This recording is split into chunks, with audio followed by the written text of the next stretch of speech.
Eu era viúva, sem dinheiro, com 2 crianças pequenas. Achei que meu pai seria meu abrigo, mas eu estava errada.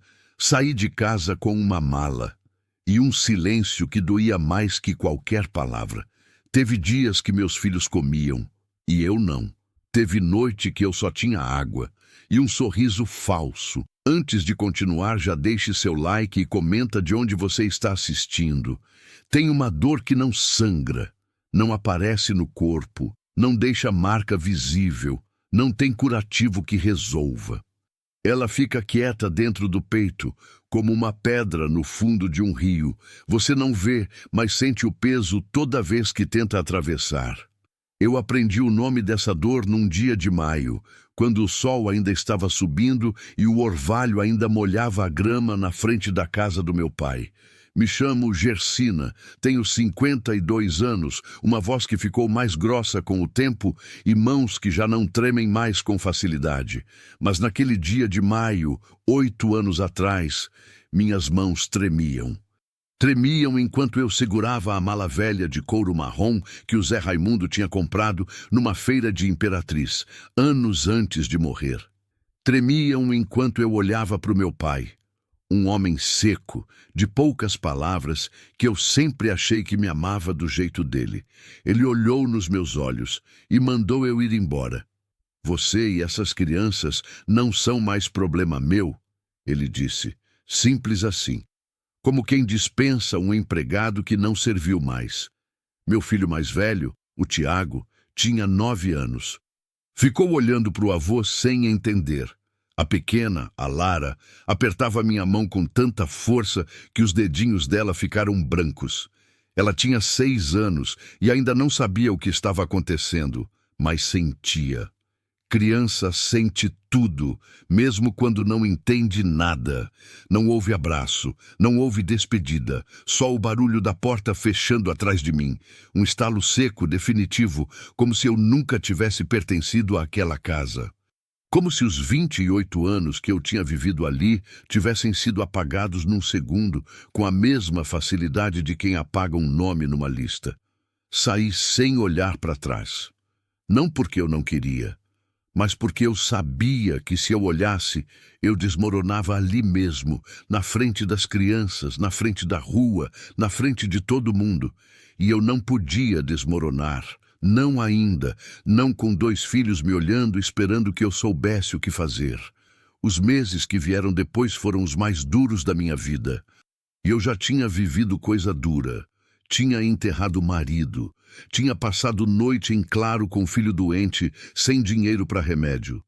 Tinha conhecido a fome de verdade, não a fome de quem fica sem comer por uma tarde, mas a fome que aperta o estômago às 3 da manhã e não deixa dormir. Mas aquilo foi diferente, porque quando o Zé Raimundo morreu, eu tinha família. Tinha meu pai, minha irmã, a casa onde cresci. A dor era enorme, mas eu não estava sozinha no mundo. Agora estava. Dormimos em casas emprestadas, quartos apertados, onde eu sentia que não éramos bem-vindos, mas ninguém tinha coragem de dizer isso na cara dura. Eu tentava ocupar o menor espaço possível. Mandava as crianças ficarem quietas, não incomodar, não pedir nada. O Tiago aprendeu cedo demais o que é conter vontade. A Lara, às vezes, acordava chorando de madrugada e eu não sabia dizer se era pesadelo ou só saudade de ter um lugar que fosse dela.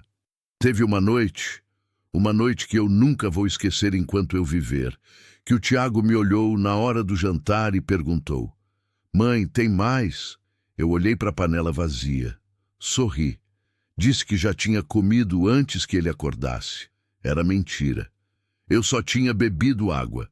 Mas ele acreditou, ou fez que acreditou, porque às vezes as crianças nos poupam do peso que elas mesmas já sentiram. Foi num armazém de beira de estrada, numa tarde de muito calor, que eu ouvi a conversa. 2 homens falando sobre um sítio velho, a uns 20 quilômetros dali, perto de um riacho que secava no verão, mas voltava no inverno. Terra barata, casa torta, mato tomando conta de tudo. Ninguém queria porque ninguém queria o trabalho que aquilo dava. E ainda tem 3 mulas velhas que o antigo dono deixou para trás. Um deles disse: com aquele tom de quem fala de coisas sem valor. Não servem para nada, magras, cansadas, acho que morrem sozinhas antes do fim do ano. Naquela noite, deitada no chão com as crianças encolhidas do meu lado por causa do frio de julho, eu fiquei olhando para o teto de madeira e pensando naquele sítio, pensando naquelas mulas, pensando numa coisa que o Zé Raimundo dizia quando a vida apertava demais. Gersina, a gente não escolhe de onde cai, só escolhe como levanta. Eu tinha guardado um dinheiro pequeno, escondido no forro da mala velha, uma reserva que o Zé tinha deixado e que eu nunca tinha tocado, nem nos piores momentos, porque era a última coisa que eu tinha dele além das memórias. Mas naquela noite eu entendi que guardar aquilo não era honrar ele. Era me afogar devagar, com as mãos cheias de coisa que eu não conseguia usar. No dia seguinte, fui atrás do homem do armazém e comprei o sítio. Quando cheguei lá pela primeira vez, o coração apertou de um jeito que eu não esperava. A casa era pequena, de adobe, com a parede trincada do lado esquerdo e a janela da frente sem vidro. O telhado tinha uma telha faltando e pela abertura entrava um pedaço de céu azul que parecia quase bonito demais para aquela tristeza toda em volta. O chão de terra batida estava seco, duro, cor de barro velho.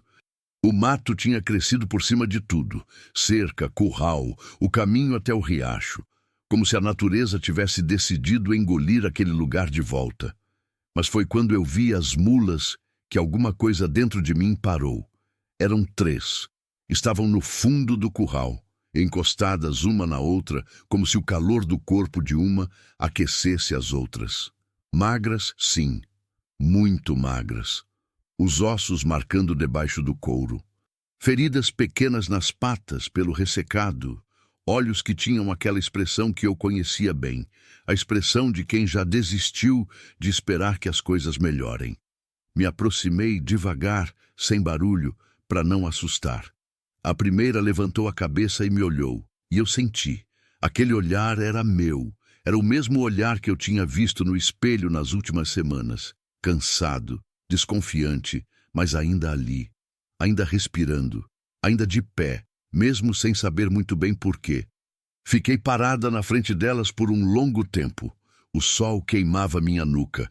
O Tiago e a Lara estavam do meu lado, quietos, sentindo que aquele momento era importante de um jeito que eles ainda não sabiam explicar. Então, eu coloquei a mão devagar no focinho da primeira mula. Ela não recuou, fechou os olhos. E foi nesse instante, naquele gesto pequeno de confiança de um animal exausto, que eu tomei uma decisão silenciosa. O tipo de decisão que não se fala em voz alta porque as palavras diminuem ela. Se elas ainda estavam vivas, eu também continuaria. Dei nomes a elas naquela mesma tarde. A que tinha o olhar mais calmo, como se ainda guardasse paz em algum lugar dentro dela, eu chamei de Lua. A que ficava de pé, mesmo com a pata ferida, que não se encostava na parede, que insistia em estar ereta mesmo com o corpo pedindo descanso, eu chamei de Brasa. E a inquieta, a que olhava para o horizonte como se quisesse ir embora, mas não sabia para onde, a que me lembrava de mim mesma nas noites piores, essa eu chamei de Vento. Naquela noite, deitei no chão da casa torta com as crianças abraçadas a mim e o vento batendo pela janela sem vidro, e pela primeira vez em muitos meses, eu não chorei. Não porque a dor tinha passado, mas porque finalmente eu tinha um lugar que era meu, e 3 almas que precisavam de mim tanto quanto eu precisava delas. O primeiro mês no sítio foi uma guerra, não a guerra de tiro e grito que aparece nas histórias dos outros. A minha guerra era quieta, miúda, do tipo que ninguém vê de fora, mas que consome por dentro como brasa em madeira úmida. Era a guerra de acordar antes do sol com o corpo doendo de dormir no chão, de olhar para a volta e ver o tamanho do estrago que o abandono faz numa terra, de contar o dinheiro que restava com dedos que já sabiam que não era suficiente e ainda assim precisavam contar de novo, como se os números fossem mudar. Mas eu levantava. Todo dia eu levantava. porque tinha o Tiago me olhando, tinha a Lara me abraçando antes do café. E tinha as 3 lá no curral esperando, a lua com aquela calma que eu invejava, a brasa ereta como sempre, a vento inquieta, batendo o casco no chão de terra como se marcasse o compasso dos meus próprios pensamentos. Comecei pelo básico. Tapei a telha que faltava com um pedaço de lona velha que achei no fundo do curral. Consertei a janela com tábua que o Tiago me ajudou a pregar, os 2 suados, ele segurando o prego com aquela seriedade de menino que quer provar que é capaz. A cerca eu fui arrumando aos poucos, um trecho por dia, porque o arame farpado corta as mãos e a dor vai acumulando. O mato eu fui cortando com enxada, de manhã cedo, antes do calor fechar o céu como tampa de panela. E todos os dias, antes de qualquer outra coisa, eu cuidava das mulas. Trazia a água fresca do riacho, levava o que tinha de comida, capim quando achava, milho nos dias que dava. Limpava as feridas com o que eu tinha, um pano limpo, água fervida, um resto de pomada que eu guardava com mais cuidado do que guardava minha comida. A brasa foi a primeira a melhorar. Parecia que ela só precisava que alguém acreditasse nela. Com a pata cuidada, com o pelo escovado, ela começou a andar diferente, mais firme, a cabeça mais alta. Às vezes, eu ficava parada olhando para ela e pensava, é assim que parece, de fora, quando a gente se levanta? Tão simples, tão difícil. A lua melhorou devagar, do jeito dela, sem pressa, sem alarme, foi enchendo as costelas, foi ficando com o pelo mais brilhante, foi chegando mais perto quando eu me aproximava, até o ponto em que ela encostava o focinho no meu ombro quando eu ficava parada demais olhando para o horizonte, como se soubesse que eu precisava ser lembrada de que tinha alguém ali. A vento demorou mais. Ela aceitava o cuidado, mas de longe.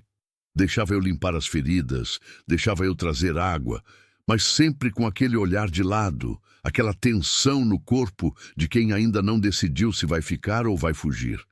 Eu entendida ela. Não forçava. Só aparecia todo dia. Fazia o que tinha que fazer. E ia embora sem cobrar nada em troca. Às vezes a gente só precisa que alguém apareça sem cobrar. Foi no 40º dia. Eu sei porque tinha riscado os dias na parede de adobe com um pedaço de carvão, costume do Zé Raimundo que eu herdei sem perceber, que eu notei pela primeira vez. Estava escovando a brasa no final da tarde. O sol já tinha abaixado e o céu tinha virado aquela cor de laranja queimado que o interior do Maranhão faz melhor do que qualquer outro lugar do mundo. A luz batia de lado no pelo dela, e foi por isso que eu vi. Parei a escova. Me abaixei um pouco. Olhei de perto. Havia marcas no pelo da brasa, linhas finas, quase invisíveis na luz do meio do dia, mas naquela luz de fim de tarde, elas apareciam com uma clareza estranha. Não eram cicatrizes comuns. Cicatriz tem textura diferente. Levanta o pelo, deixa uma irregularidade que os dedos sentem antes dos olhos verem. Aquilo era diferente. Era quase como se alguém tivesse desenhado no pelo dela com algo fino e preciso, traços que seguiam uma lógica que eu não entendia, mas que claramente existia. Passei o dedo por cima. O pelo estava liso, normal, mas os traços estavam lá. Fui até a lua. Procurei com a mesma atenção. Levei um tempo porque o pelo da lua era mais escuro, mas estavam lá também. Diferentes da brasa, outros formatos, outras direções, mas com aquela mesma qualidade de coisa, feita de propósito, não de acidente. Fui até a vento, por último.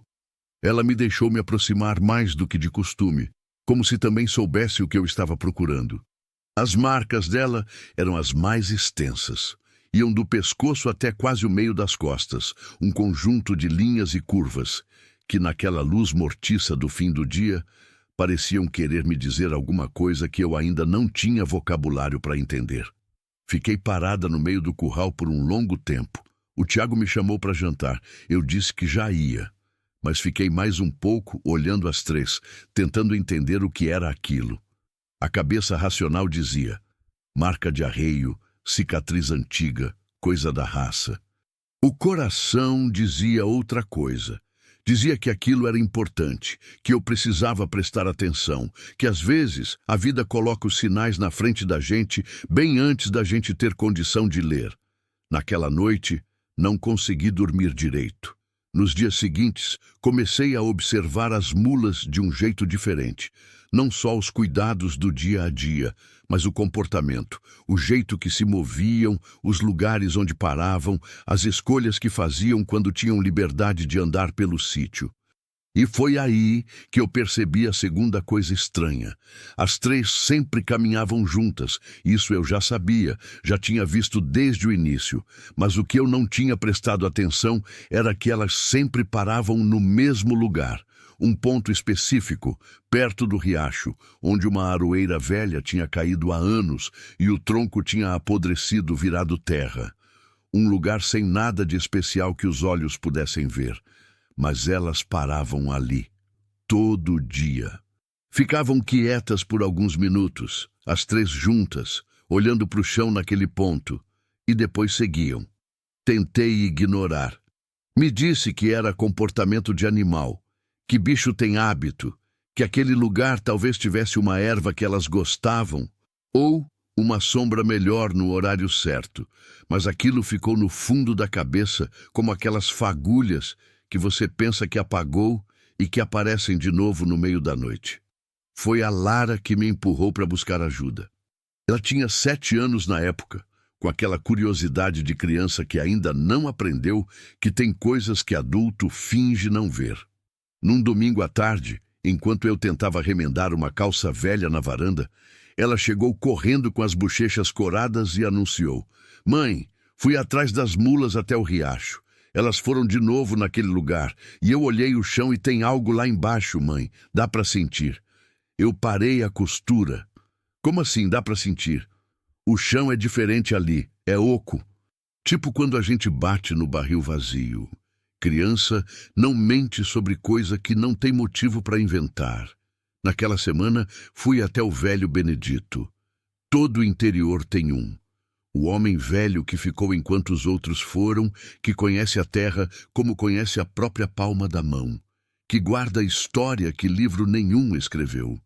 O Benedito tinha mais de 80 anos.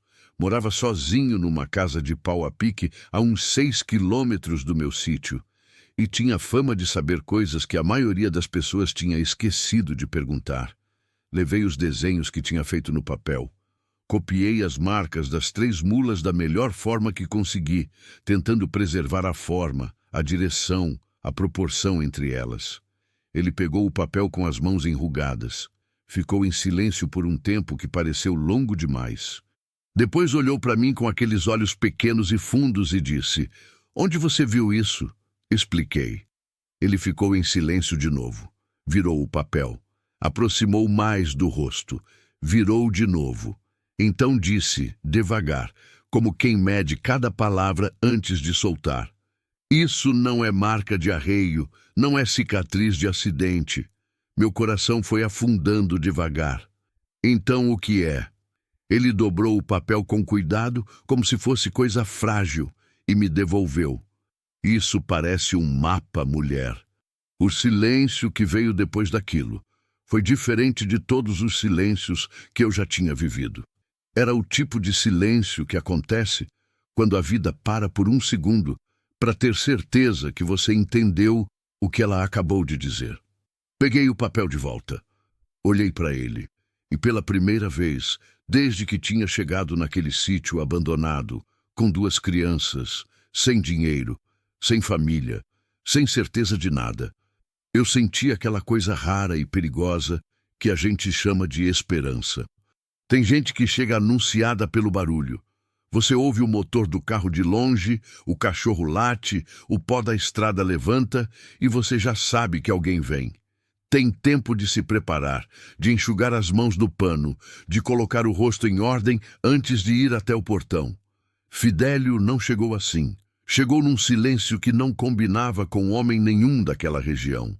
Carro bom, daqueles que andam suave demais para a estrada de barro, que não range, não chacoalha, não levanta poeira igual aos outros. Eu estava no quintal, de costas, consertando o cabo da enxada que tinha rachado na véspera, quando ouvi o estalo do portão sendo aberto devagar. Me virei. Ele já estava dentro. Um homem alto, de camisa clara, aquela roupa limpa demais para quem acabou de percorrer 20 quilômetros de estrada sem asfalto, cabelo penteado, sapato que não tinha uma gota de lama, sorrindo com aquela facilidade de quem treinou o sorriso na frente do espelho por anos, até ficar parecendo natural. "Bom dia, senhora", ele disse, tirando os óculos escuros com um gesto desnecessariamente elegante. "Me desculpe entrar sem avisar." Bati palma lá fora e ninguém respondeu. Era mentira. Eu teria ouvido, mas não disse nada. "Pode ajudar?" Respondi só. Ele olhou em volta com aquela calma de quem está avaliando, não visitando. Os olhos passaram pela casa, pelo curral, pelas mulas, pela extensão do terreno, e eu vi tudo isso acontecer por trás do sorriso que não saía do lugar, como se o sorriso fosse uma máscara e os olhos fossem outra pessoa completamente diferente. "Me chamo Fidélio", ele disse, estendendo a mão. "Sou da cidade. Tenho alguns interesses na região." Apertei a mão dele por educação. Era firme demais, daquele jeito de quem aperta a mão para provar alguma coisa. "Gersina", disse eu. "Dona Gersina." Ele repetiu meu nome como se estivesse experimentando o sabor. "Fui informado que a senhora comprou essa propriedade recentemente. Terreno bonito, com potencial." "Tem muito mato ainda", respondi. "Tem." Ele concordou com a cabeça, mas o tom era de quem diz: "Não importa, dá para resolver." "Justamente por isso quero conversar com a senhora. Represento algumas pessoas que têm interesse em terras nessa região. Boas pessoas. Pagam bem, pagam à vista, sem complicação." Fiz silêncio. Ele continuou: "Se a senhora tiver interesse em vender, eu garanto um valor bem acima do que pagou. A senhora sairia no lucro, poderia recomeçar em outro lugar, com mais conforto, com as crianças numa cidade com escola boa." "Minhas crianças têm escola", disse eu. Ele sorriu de novo. Aquele sorriso. Claro, claro. Estou só dizendo que a oferta é generosa. Não precisa decidir agora." Tirou do bolso da camisa um cartão pequeno e me estendeu. "Fica com meu contato. Pensa com calma." Peguei o cartão, olhei. Nome, telefone, nada mais. "Não está à venda", disse eu, devolvendo o cartão. Ele não pegou de volta imediatamente. Ficou um segundo com o cartão suspenso no ar entre nós dois, como se não acreditasse que eu tinha falado sério. Depois pegou, guardou no bolso e o sorriso mudou de um jeito imperceptível. Não desapareceu, mas ficou diferente, ficou menor por dentro. "A senhora é corajosa", ele disse. Mas o tom não era de elogio. "Sou teimosa", corrigi. Ele deu uma risada curta, olhou mais uma vez para o terreno com aqueles olhos que calculavam e foi indo embora do mesmo jeito que tinha chegado. Devagar, sem barulho. Quando o carro sumiu na curva da estrada, eu percebi que estava segurando o cabo da enxada com força demais. Soltei o ar, e naquela tarde, quando o Tiago e a Lara voltaram da escola, fui até o portão e coloquei 2 cadeados. Ele voltou 3 vezes no mês seguinte. Cada visita com uma abordagem diferente, como se estivesse testando portas até achar uma que abrisse. Na segunda vez, veio com uma proposta maior. Números que ele falou em voz alta com aquela naturalidade de quem sabe que o dinheiro impressiona. Na terceira vez mudou de tom, ficou mais amigável, perguntou das crianças, disse que conhecia alguém que podia ajudar com o teto da casa, que tinha um homem de confiança que fazia cerca barato. Bondade que chega com interesse por trás não é bondade. Eu aprendi isso ainda, menina, mas a vida, às vezes, precisa relembrar a gente das lições que já sabe. Agradecia, ouvia e dizia não. Mas cada visita dele deixava uma inquietação que demorava dias para assentar. Porque eu não era ingênua. Sabia que homem com carro bom e sorriso treinado não percorre estrada de barro 3 vezes por causa de terra barata. Tinha alguma coisa que eu não estava vendo, algum pedaço do quebra-cabeça que estava escondido, e a certeza disso me acordava de madrugada com o coração acelerado. Foi depois da terceira visita dele que eu voltei até o velho Benedito. Cheguei na casa dele no fim da tarde, com os desenhos das marcas das mulas e mais uma coisa. Um caderno onde eu tinha anotado nas últimas semanas todos os detalhes que tinha observado. O lugar perto do riacho onde as três sempre paravam. A forma exata como ficavam posicionadas naquele ponto, a lua sempre um pouco à frente, a brasa do lado esquerdo, a vento do lado direito, como se formassem um triângulo com a ponta apontando sempre na mesma direção. O Benedito me ouviu sem interromper. Quando eu terminei, ele levantou da cadeira com aquela lentidão de velho que ainda carrega agilidade dentro, foi até um baú de madeira escura no canto do quarto e voltou com um papel dobrado em 4 que estava amarelado de tanto tempo. Abriu na mesa. Era um desenho à mão, antigo, linhas de tinta que tinham desbotado, mas ainda eram legíveis. Esse papel pertenceu ao coronel Armênio, ele disse sentando de volta. Homem que foi dono de muita terra por aqui, faz uns 50 anos.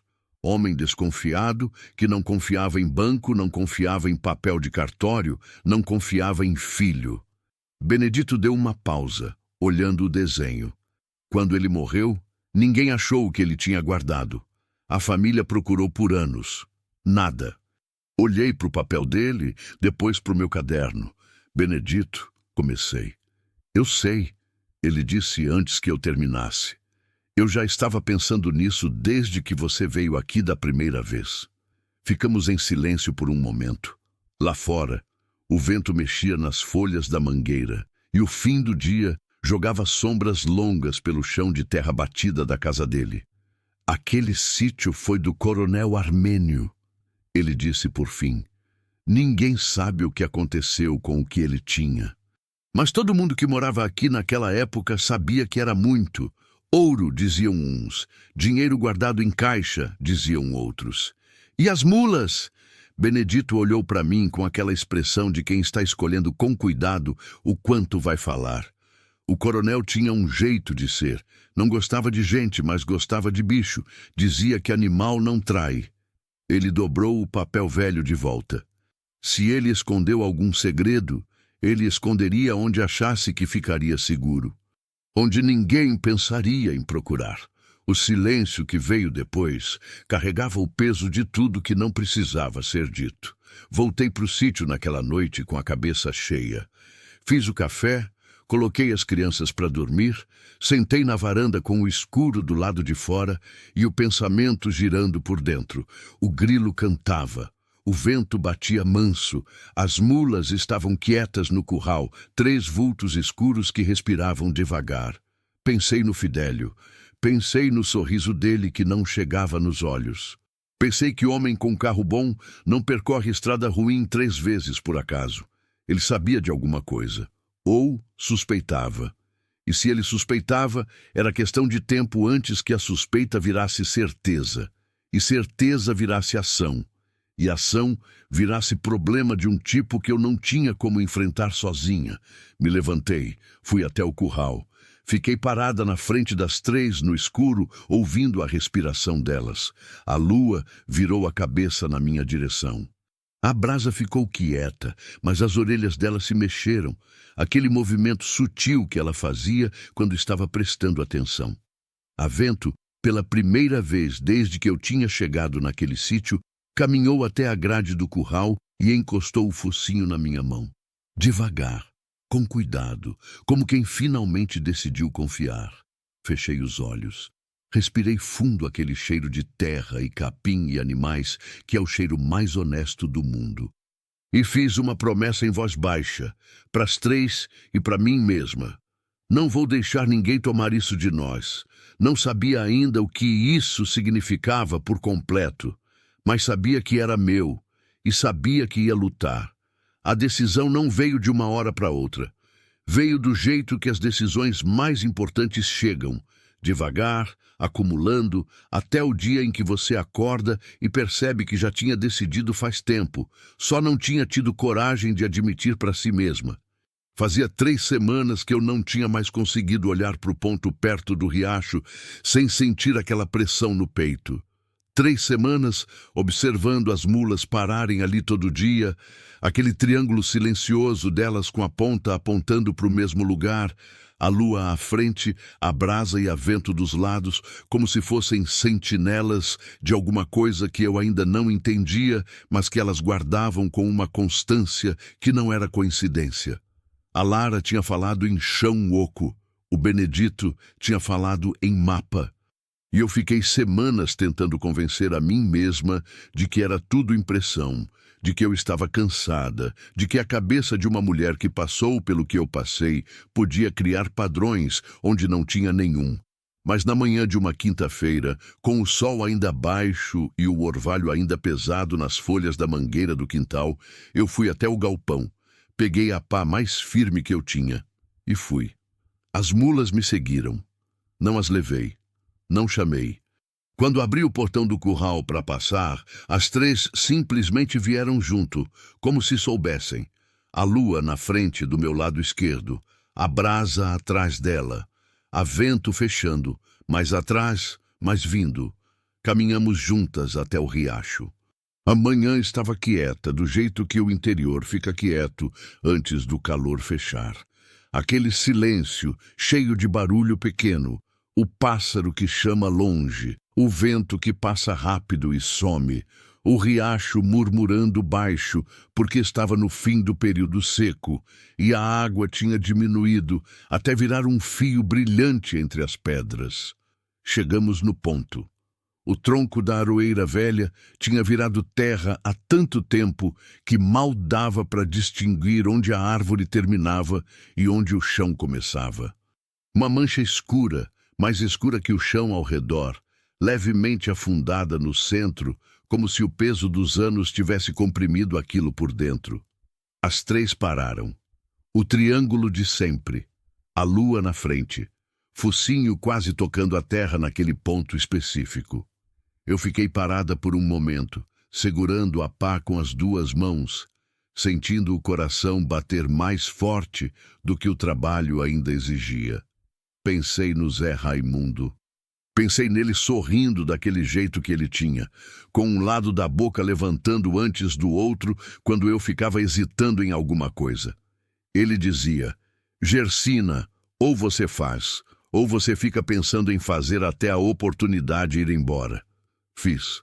Enfiei a pá no chão. A terra ali era diferente, mais fofa do que devia ser, considerando o quanto estava seco em volta. Como se, em algum momento, muito tempo atrás, aquele pedaço de chão tivesse sido remexido e recolocado no lugar, e nunca tivesse ficado exatamente igual ao que era antes. A pá entrou com uma facilidade que me surpreendeu nos primeiros centímetros. Depois, encontrou resistência, depois voltou a ceder. Cavei devagar no começo, depois mais rápido. O sol foi subindo enquanto eu trabalhava. E o suor foi encharcando a blusa, e as mãos foram ficando vermelhas dentro das luvas velhas de couro. E a dor nas costas foi chegando com aquela pontada familiar que aparece quando o corpo já avisou que chegou no limite e você continua do mesmo jeito. Mas eu continuava. A lua ficou parada o tempo todo, me observando com aquela calma dela. A brasa rondava devagar, saía, voltava. A vento ficou inquieta, como sempre, mas não foi embora. Cavei talvez uns 40 minutos. A cova tinha uns 60 centímetros de profundidade, irregular, as bordas desmoronando um pouco a cada golpe de pá. Eu estava começando a pensar que tinha errado o lugar, que tinha deixado a imaginação me levar longe demais, que ia ter que consertar aquele buraco no chão e fingir que nada tinha acontecido. Toque! A pá bateu em algo. O som foi diferente.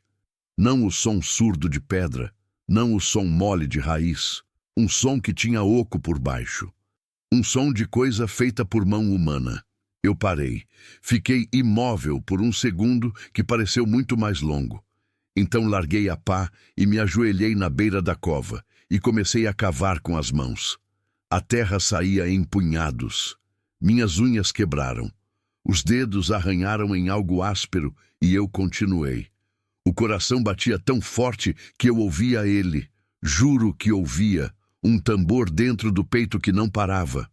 Até que apareceu.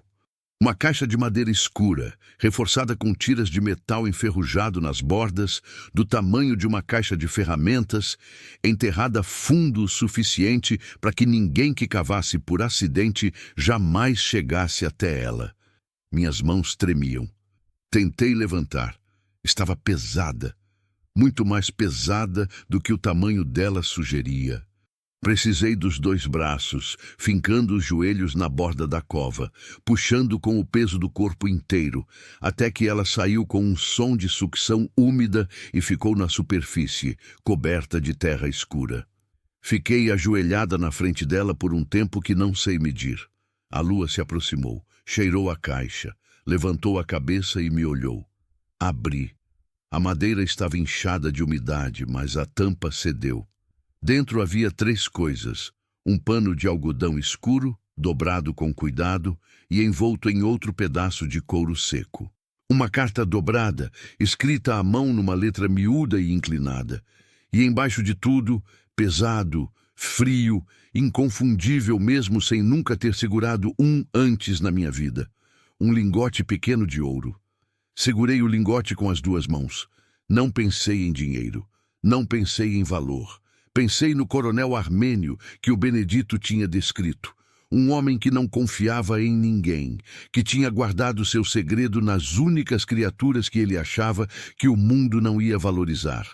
Pensei em quanto tempo aquilo tinha ficado ali, esperando alguém que chegasse do jeito certo. Então, abri a carta. A letra era difícil, antiga, com aquelas floreadas que a escrita do passado tinha, e que a gente hoje em dia não usa mais. Mas eu fui devagar, palavra por palavra, ajoelhada na beira do buraco com a terra nas mãos e o sol queimando minha nuca. Quem encontrar isso encontrou porque cuidou delas. E isso me diz tudo sobre você. Eu passei a vida desconfiando de gente e confiando em bicho. E no fim, aprendi que bicho e gente têm uma coisa em comum. Os 2 mostram quem são pela forma que tratam quem não pode se defender. Se você chegou até aqui, é porque parou, é porque olhou, é porque ficou. O resto que está guardado, você merece. Dobrei a carta. Fiquei em silêncio. E foi exatamente nesse momento, com a carta na mão e a caixa aberta na minha frente e o coração ainda acelerado, que eu ouvi o som do carro. Reconheci o motor antes de ver, aquele silêncio suave, deslizante, de carro caro em estrada ruim. Fidélio. Me levantei rápido, fechei a caixa, olhei em volta com aquela urgência de quem precisa pensar em segundos o que deveria pensar em horas. A cova aberta no chão era grande demais para esconder, mas o ponto ficava atrás de um trecho de mata baixa, fora da visão direta de quem chegasse pelo portão principal. Peguei a caixa. Estava pesada nos braços. Caminhei rápido, curvada, usando a mata como barreira, de volta em direção à casa. As mulas me seguiram sem que eu precisasse pedir, as 3 em fila, silenciosas, como se entendessem o que estava acontecendo. Entrei pela porta dos fundos. Escondi a caixa embaixo da tábua solta do assoalho do meu quarto. Um esconderijo que o Tiago tinha descoberto por acidente semanas antes, e que eu tinha mandado ele não contar para ninguém, sem saber ainda que ia precisar disso. Lavei as mãos no balde. Tentei limpar a terra do joelho da calça. Saí pela porta da frente com a enxada na mão, fingindo que tinha vindo do lado oposto do quintal quando o Fidélio já estava no portão, batendo palma com aquela calma irritante. Dona Gersina, ele disse, com o sorriso de sempre. Bom dia, desculpe aparecer cedo. O senhor aparece quando quer, respondi, mantendo a voz firme. Ele olhou para mim um segundo mais longo do que deveria. Depois, olhou para as mulas, que tinham parado atrás de mim, em fila. Olhou para o chão das minhas calças.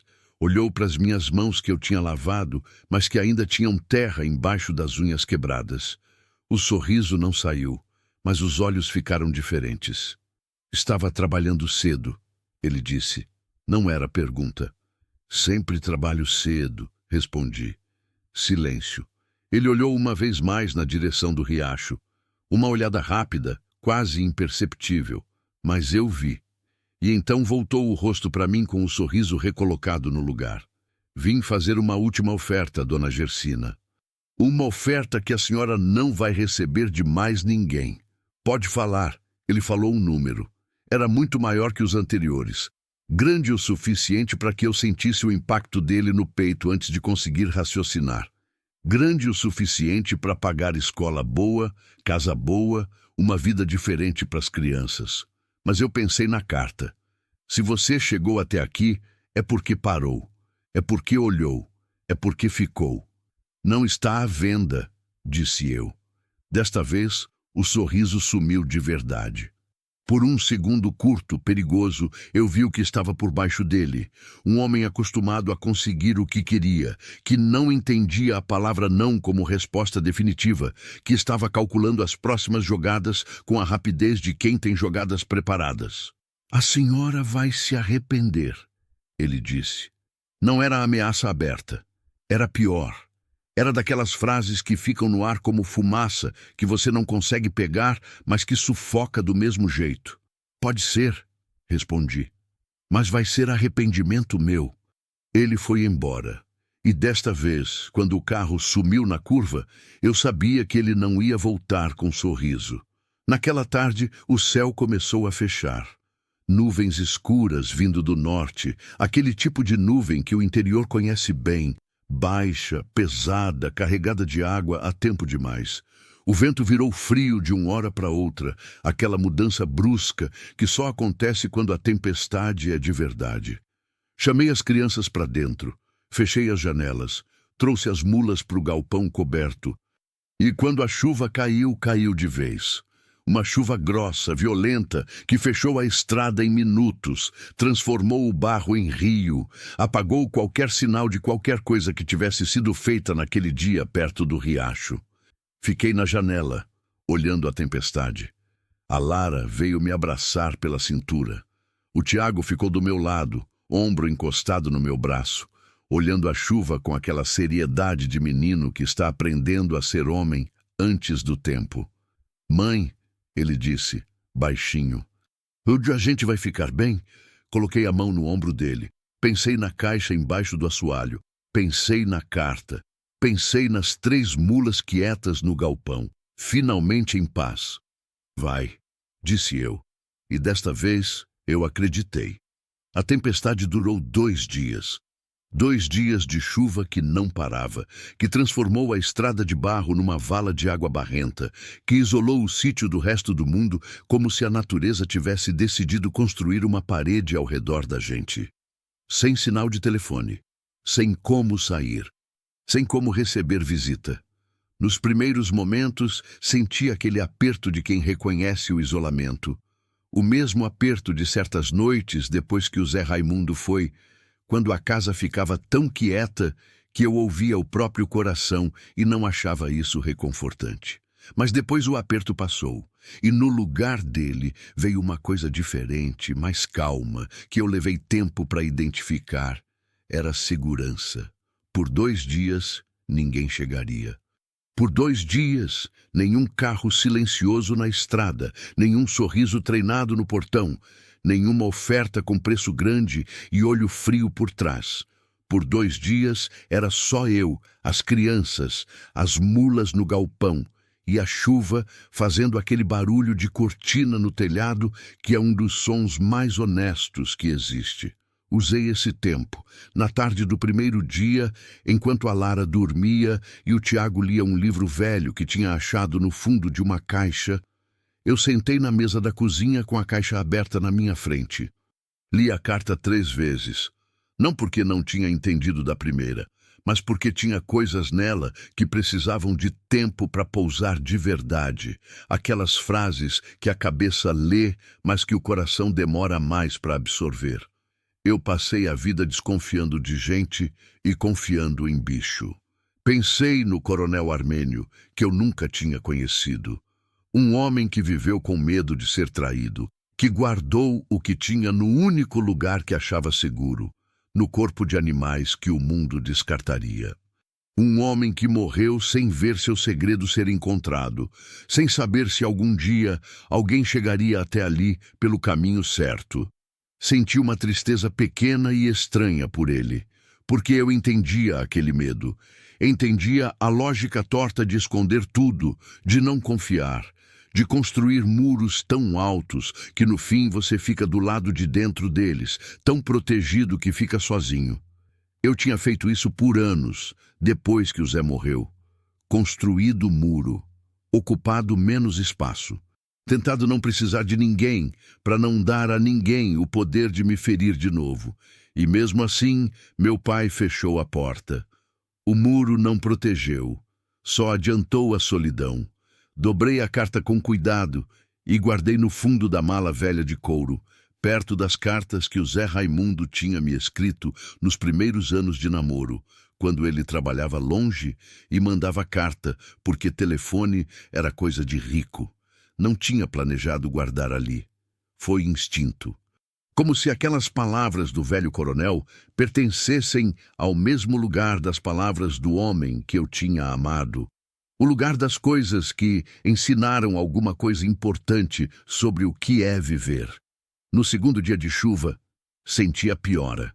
Começou na madrugada.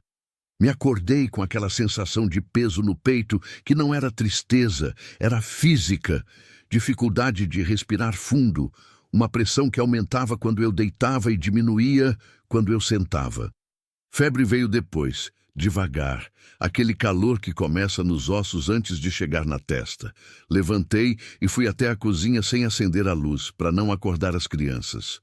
Tomei água, molhei um pano, sentei na cadeira de palha com o pano na testa e fiquei ouvindo a chuva. Pensei, agora não posso ficar doente, mas o corpo não pede permissão. Quando o Tiago acordou de manhã e me encontrou na cadeira com a febre alta e a respiração curta, ele ficou quieto por um segundo. Aquele segundo em que uma criança cresce anos dentro de um instante. E então foi fazer o chá que ele tinha me visto fazer para ele tantas vezes.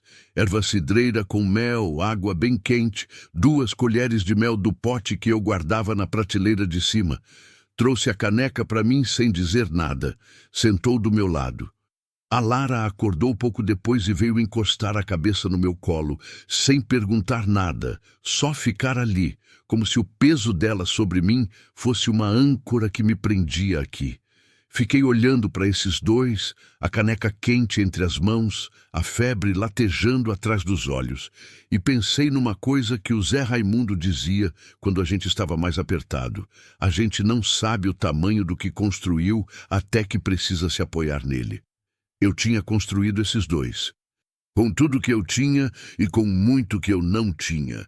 E eles estavam me sustentando de volta, com chá e silêncio e peso de corpo encostado, do jeito que filho sustenta a mãe antes de entender que é isso que está fazendo. Dormi na cadeira naquela manhã, e quando acordei, a febre tinha quebrado e a chuva tinha parado. A estrada abriu no 3º dia. O sol voltou com aquela violência de sol de interior que esteve guardado, sem pedir licença, enchendo tudo de luz de uma vez, fazendo a terra molhada fumegar levemente e o cheiro de barro úmido subir em ondas que eu acho um dos cheiros mais limpos do mundo. Como se a chuva tivesse lavado não só a poeira, mas alguma coisa mais funda que a poeira. Fui até o Benedito assim que a estrada ficou transitável. Ele já estava na varanda quando eu cheguei, como se estivesse esperando, tomando o café da manhã devagar, com aquela paciência de velho que sabe que o tempo não precisa ser apressado. Contei tudo. A cova, a caixa, o lingote, a carta. Contei do Fidélio, dos olhos dele calculando enquanto o sorriso fingia outra coisa, da última visita, da ameaça que não era ameaça, mas era. O Benedito me ouviu sem interromper, como sempre.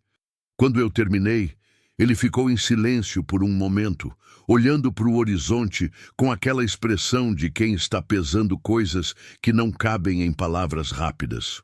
O Fidélio não trabalha sozinho, ele disse por fim. Nunca trabalhou. Tem gente por trás dele com dinheiro e com pressa. E gente com dinheiro e pressa não desiste porque ouviu não. Eu sei, disse eu. Você precisa regularizar essa terra, Gersina.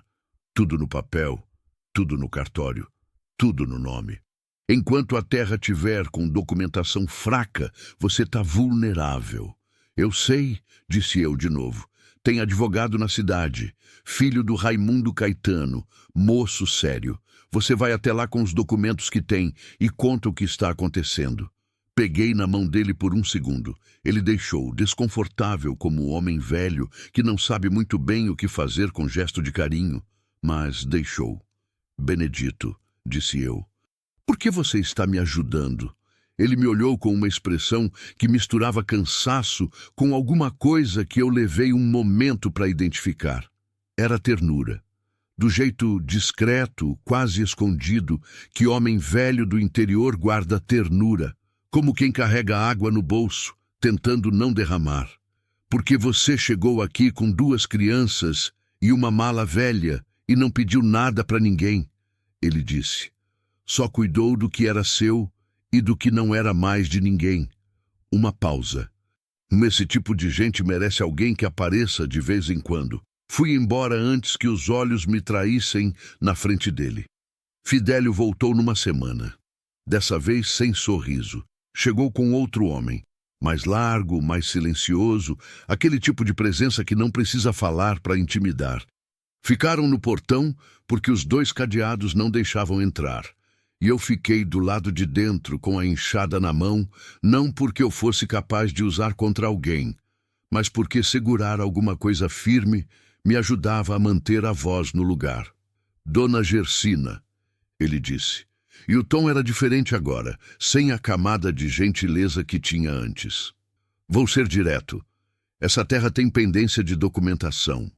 Nós temos condições de complicar sua situação de um jeito que vai custar caro e demorar anos para resolver.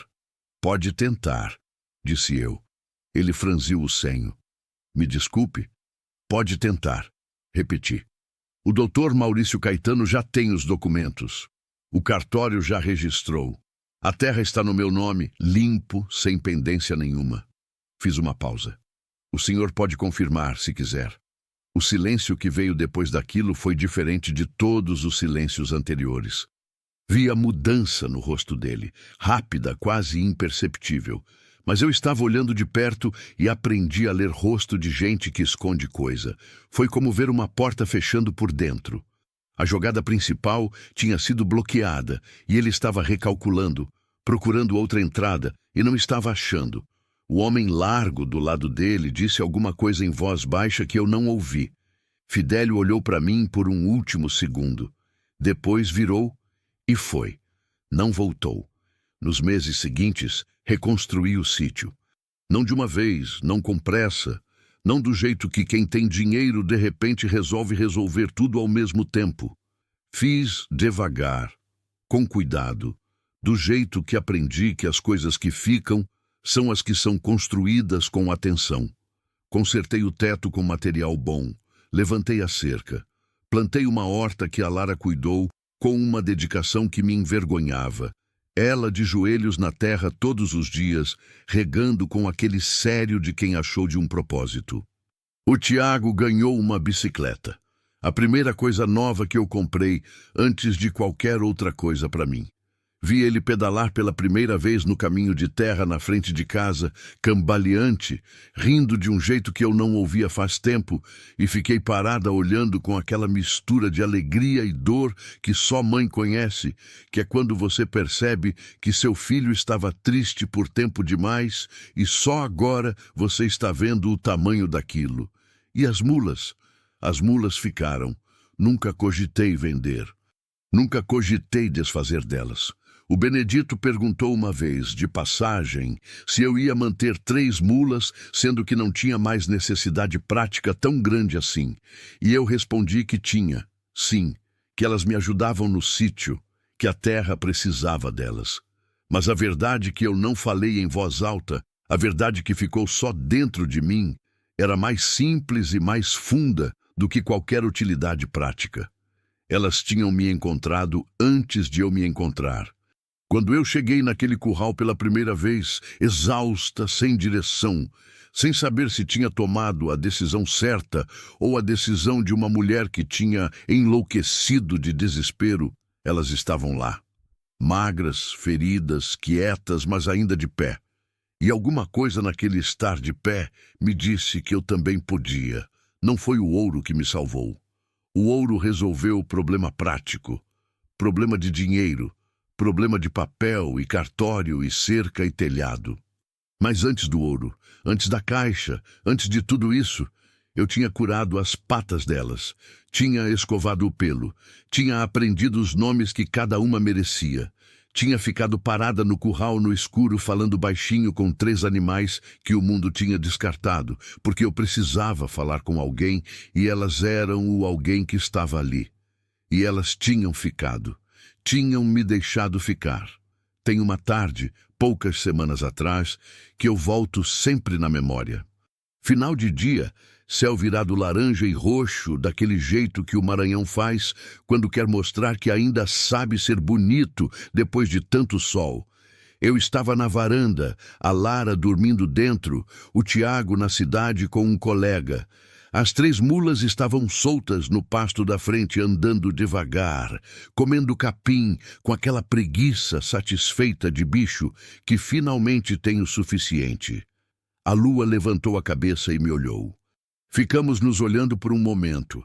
Eu na varanda, ela no pasto, o último sol entre nós duas. Pensei no meu pai fechando a porta. Pensei no Zé Raimundo, que foi cedo demais. Pensei nas noites de frio no quarto emprestado, no jantar que não tinha, no menino que perguntou se tinha mais e eu disse que sim com a boca e não com o estômago. Pensei no Benedito dobrando o papel velho com as mãos enrugadas. Pensei na carta do coronel que desconfiou de todo mundo e, no fim, depositou sua fé em 3 animais que o mundo não queria. E pensei numa coisa simples, daquelas que a gente passa a vida toda aprendendo e que, quando finalmente entende, parece óbvio demais para ter demorado tanto. A vida não muda quando as coisas ficam boas. A vida muda quando a gente decide parar. Parar e olhar. Parar e ajudar. Parar e ficar, mesmo quando tudo em você quer ir embora. Eu não sou heroína de história nenhuma.